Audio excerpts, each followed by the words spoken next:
Senior నాయకులు, అసలైన తెలంగాణ ఉద్యమకారి ఈటెల రాజేందర్ గారు,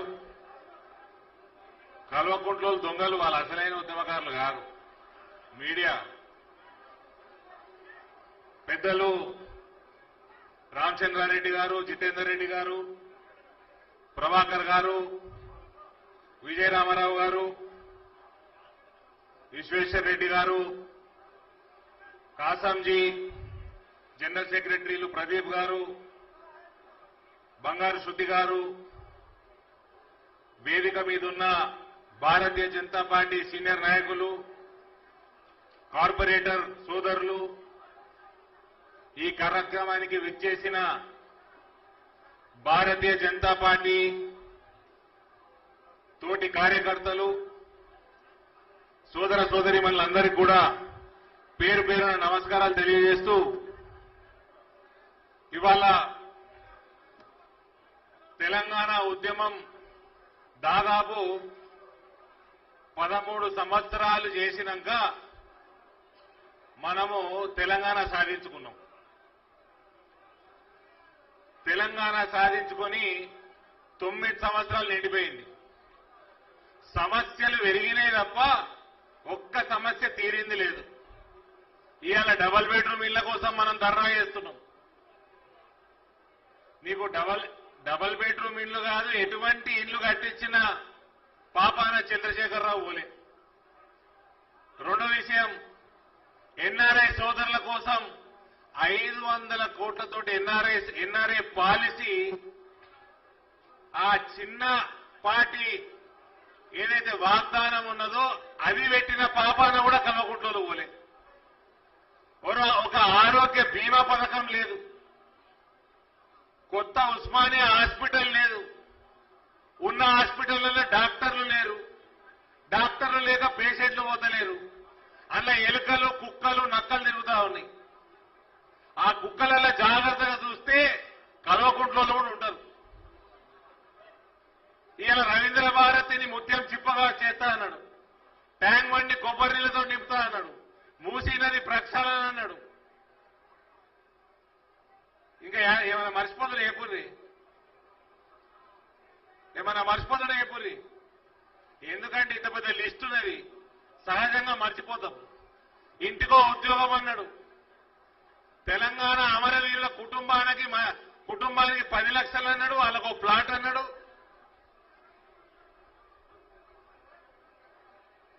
ఇప్పుడు ఉద్యోగాలు అన్నాక మీరు గత 9 సంవత్సరాల నుంచి గమనిస్తా ఉండండి, నోటిఫికేషన్లు ఏమొచ్చినా కూడా, ఏ నోటిఫికేషన్ వచ్చినా కూడా అది కోర్టుకు పోతుంది, క్యాన్సిల్ అవుతుంది. ఏ పరీక్ష పెట్టినా కూడా పేపర్ లీక్ అవుతుంది.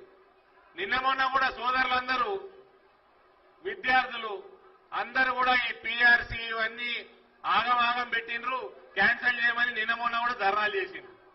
కానీ ఒక్క నోటిఫికేషన్ మాత్రం పక్కాగా నడుస్తుంది. వైన్స్ టెండర్లు, నోటిఫికేషన్లు, వైన్స్ కి సంబంధించి ఏదైనా కూడా క్యాన్సిల్ కాదు. దీనికి ఏం జవాబిస్తావు? లిక్కర్ రాని చెప్పాలి, కేటీఆర్ చెప్పాలి. ముసలాయన ఎట్లా ఈ మధ్య కేటీఆర్ ఏడికి వచ్చినా కూడా నిన్న ఇందూరుకు వచ్చిండు. ఇందూరు అంటే తెలుసు కదా, నిజామాబాద్ కి మారబోయే పేరు ఇందూరు. ఆడికొచ్చి 70 ఏళ్ళు, మా నాయనకి 70 ఏళ్ళు వచ్చినాయి, అరవింద్ మర్యాద ఇస్తలేడు అని చెప్పిండు. అరవింద్కి సంస్కారం లేదు అన్నాడు. కానీ సంస్కారం ఉన్నదా లేదా నేను చెప్తా, కానీ ఒక 70 సార్లు అన్నాడు మా నాయనకి 70 ఏళ్ళు వచ్చినాయని. ఏంటికి? ఇక జాలరాబాయ్ నువ్వు నాకు ముఖ్యమంత్రి పదవి ఇవ్వమనే. 70 ఏళ్ళు వచ్చినాయి, 70 సార్లు యాడ్ చేయాల్సిన అవసరం ఏంది? ఇక చాలు 2 సార్లు ముఖ్యమంత్రి, మర్యాద ఇస్తలేడు అరవింద్ అంటాడు. అంటే 3ఓసారి వద్దా? సాలిగా 2 సార్లు ముసలోడా పీకన్నట్ట. దానికి అర్థమైంది. ఈ మధ్య మీడియా మిత్రులు అందరూ వినాలి, కల్వకుంట్ల చంద్రశేఖరరావు మాట్లాడుతుంటే ప్రెస్ మీట్లు తగ్గిపోయినాయి. సరే, ఎక్కడ మాట్లాడినా కూడా భాష ఒళ్ళు దగ్గర పెట్టుకొని మాట్లాడుతున్నాడా లేదా? అర్హతుడు కదా. డి శ్రీనివాస్ గారు నాకు సంస్కారం నేర్పిండ్రు కేటీఆర్, నేను మీ అయ్యకి సంస్కారం నేర్పిన. ఇంకోసారి మాట్లాడేటప్పుడు ఏం మాట్లాడుతున్నావో ఆలోచించుకొని మాట్లాడు. ఈట్కా జవాబు పద్దరిసే మిల్తా. అర్థమైందా? మీ అయ్యకి సంస్కారం నేర్పిన వాళ్ళల్లా ఇద్దరు ముగ్గురు ఇట్లా అరవింద్ ధర్మపురి ఒకడు. ఇక అసలు విషయానికి వద్దాం. ఇగో డబల్ బెడ్రూమ్ ఇల్లు ఎన్ని కడతా అన్నాడు, ఎన్ని బడ్జెట్లో ఎన్ని వేల కోట్లు కేటాయించిండు, ఎంత నిజంగా అందులో ఖర్చు పెట్టిండు, అవన్నీ ఈటల్ అన్న చెప్పిండు, కిషన్ అన్న చెప్పిండు, అందరు చెప్పిండ్రు. అసలు హౌసింగ్ శాఖనే లేదు మన రాష్ట్రంలో. ఇల్లు కట్టాలంటే హౌసింగ్ శాఖ ఉండాలి, హౌసింగ్ శాఖనే లేదు. ఇది 2022 ఆగస్టు 6వ తారీఖు హౌసింగ్ శాఖలో ఉండాల్సిన ఉద్యోగాలు 1821 ఉన్నాయి, 505 ఇంకా తగ్గినాయి ఈ సంవత్సరంలో. అంటే 1350 ఉద్యోగాలు దాదాపు ఖాళీలు ఉన్నాయండి. 80% ఉద్యోగాలు ఖాళీగా ఉన్నాయి నీ హౌసింగ్ శాఖలో. ఆ 80% ఉద్యోగస్తులను ఏం చేసిండు, అటు రెవెన్యూకో మున్సిపాలిటీకో, అదేంది ఎక్సైజ్ శాఖను ఏమంటారు, ఆబ్కారీ శాఖకు అన్ని బదిలీలు చేసేసిండ్రు. మీడియా మిత్రులు, తెలంగాణ రాష్ట్ర సమితి కార్యకర్తలు గమనించాలి. ఇది ఇంకా జై కేసీఆర్ అని తిరుగుతూ ఉంటారు కదా, మీరు గమనించాలా. ఈ రాష్ట్రంలో హౌసింగ్ శాఖనే లేదు. ఏడుకెళ్ళి కడతాడు, ఓడగడతాడు, ఇల్లు ఓడగడతాడు, టెండర్లోడు పిలుస్తాడు.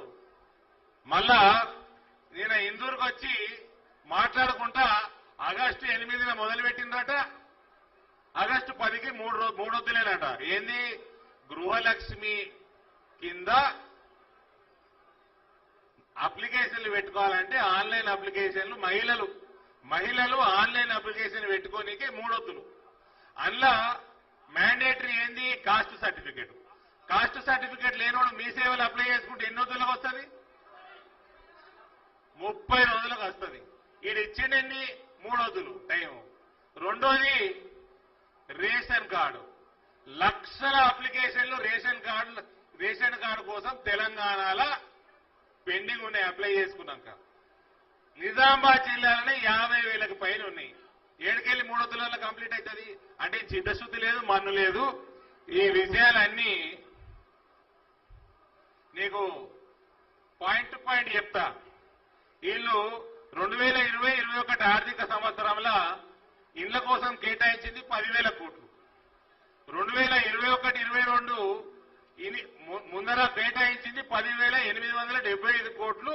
దాన్ని మళ్ళా కుదించిండ్రు. అదే సంవత్సరం కుదించి 6,000 కోట్లు తగ్గించేసి 4,875 కోట్లు ఇచ్చిండ్రు. దాని తర్వాత 2022-23కి 3,650 కోట్లు. అంటే 10,000 దాదాపు 24,000 కోట్లు కేటాయించి మళ్ళీ దాంట్లో 6,000 తగ్గించి 18,000 కోట్లు కేటాయించి అందులోకెళ్ళి రూపాయి ఖర్చు పెట్టలేదండి, రూపాయి ఖర్చు పెట్టలేదు. మళ్ళా ఇది కాకుండా బడ్జెట్ స్పీచ్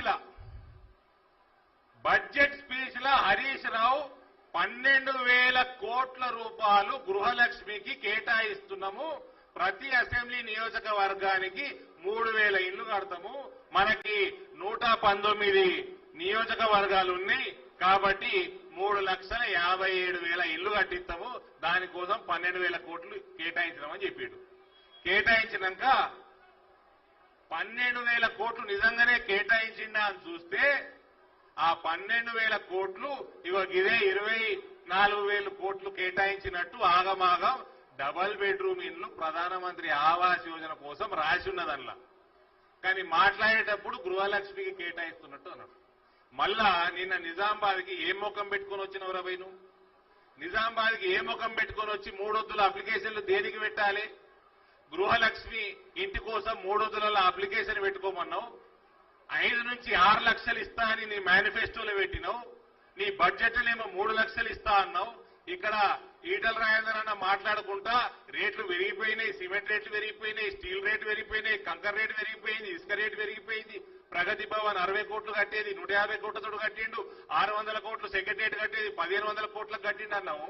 మరి నీ మేనిఫెస్టోలో గరీబోనికి 6 లక్షల రూపాయలు ఇస్తా అని మళ్ళా బడ్జెట్లో 3 లక్షలు ఎందుకు ఇచ్చిన రాక్షసుడా?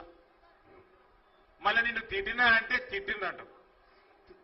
ఇగ్గుకొచ్చి ఈ ధర్నా మధ్యలో ముక్కలు పోస్తలేము, చాలా సంతోషపడు. ఆ రోజు కూడా వస్తుంది. ఇదే ప్రజలు ప్రగతి భవన్కి వెళ్ళి ఆడ లిబియాల గద్దాఫీ గారిని గుంజుకొని రాలే, రోడ్డు మీద గుంజుకొచ్చి కాల్చి పడేసిండ్రు. ఇట్లా అబద్ధాలు చెప్పుకుంటూ పోతే ఆ గతి నీ కుటుంబం చూస్తుంది. మళ్ళా అరవింద్ ఏడా నిలబడితే ఆడకు వచ్చి ఓడగొడతాడు. నిన్ను రమ్మని 3 ఏళ్ల నుంచి చెప్తూనే ఉన్నా. నేను ఏడికి పోతే ఆడికి రావాలి. నన్ను ఇష్టపెట్టనే ఇష్టపెట్టొద్దు. నువ్వు ఆడనే కంటెస్ట్ చేయాలి. నీ రాజకీయ జీవితం కథమైపోయింది కవిత. నీ జీవితంలో నా దగ్గర కాదు, నువ్వు గజ్వేల్ తప్ప 118 నియోజకవర్గాల ఏడ నిలబట్టే ఒడుకుతూ.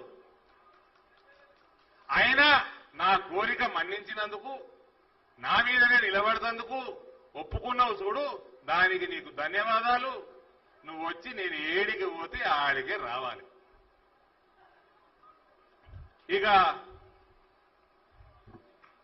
ఇల్లు కట్టుకుంటే బాధ అవుతుందండి. మీడియా మిత్రులు, మీరు బీజేపీ న్యూస్ వెంచూరు చేయరా. మీరు ఈ మధ్య కాంగ్రెస్ న్యూస్ ఎక్కువ వేస్తున్నారు. కాంగ్రెస్ పెరిగింది లేదు, లొట్టపీసు పెరిగింది లేదు, పీగింది లేదు. దాన్ని మీరు పెంచితే పెరగదు, అది ప్రజలు పెంచాలి.